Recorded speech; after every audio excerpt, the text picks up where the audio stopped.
What do you make of Bearman's maiden race weekend in Formula One, and does this put him in the running for a full-time seat in 2025? Absolutely. What Oliver Bearman did this weekend was simply spectacular. I'm still in awe that he was able to do this and to get points on debut in a Ferrari. Been a young kid like him.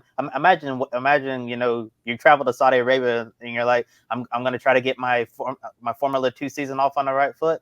And then you start off the weekend, you're like, yeah, things are great. And you wake up one morning and you're like, hey, you're going to be racing in Formula One, something totally unexpected. And been a young kid, this is a lot to take in, especially driving for such a prestigious brand like Ferrari. But he handled it just as well as anyone could have done. Didn't put a wheel wrong at all during the race, and just did exactly what he needed to do. He had some great battles with Yuki Tsunoda earlier in the race. And just simply just had a really good day. I think this is a performance that Ollie Bearman certainly has to be extremely proud of. I know everyone was really excited and happy to see his proud father looking on from the garage area. Such a really con sight there. And I do believe that this is going to put him in contention for an F1 seat in 2025. Probably going to be one of the Haas F1 drivers next year, because obviously you're going to see Charles Leclerc and Lewis Hamilton in Ferrari in 2025 and for the foreseeable future. So unfortunately, there's not going to be a role for Oliver Bearman at Ferrari, but I could see him going to Haas next season.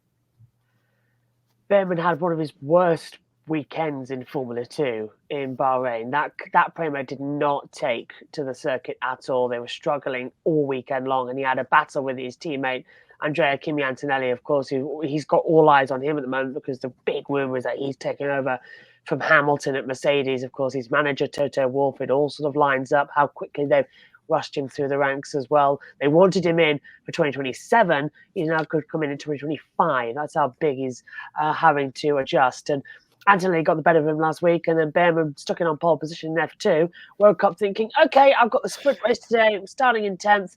I'll see what I can do with a good race on Sunday in a feature, get some decent points. Oh no, I'm racing in Formula 1 at Ferrari. Oh dear. And the way he took to it was like a duck to water. It was fantastic. And he did not look out of shapes one bit.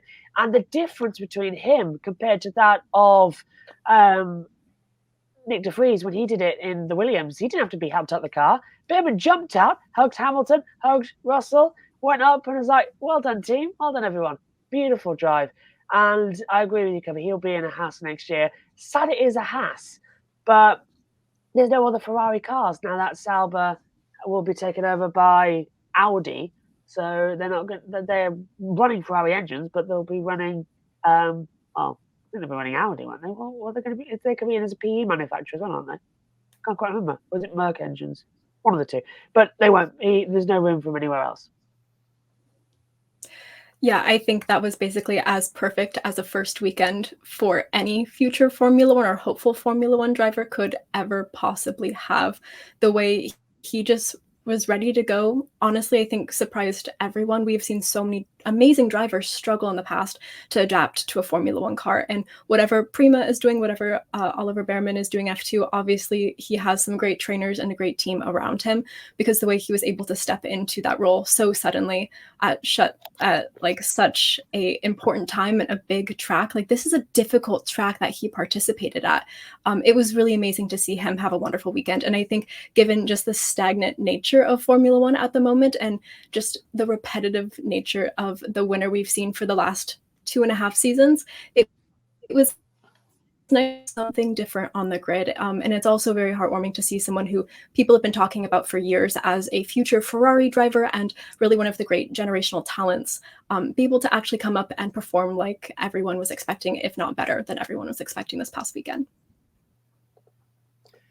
Yeah, well, as Josh mentioned, it's been a dreadful start, or was a dreadful start for Bearman in Formula 2 in Bahrain, and of course, looked like he was in prime position to pick up some points this weekend, but of course, got the call up, and we'll have more on the F2 race weekend on tomorrow's Encore show, so make sure you stay tuned for that.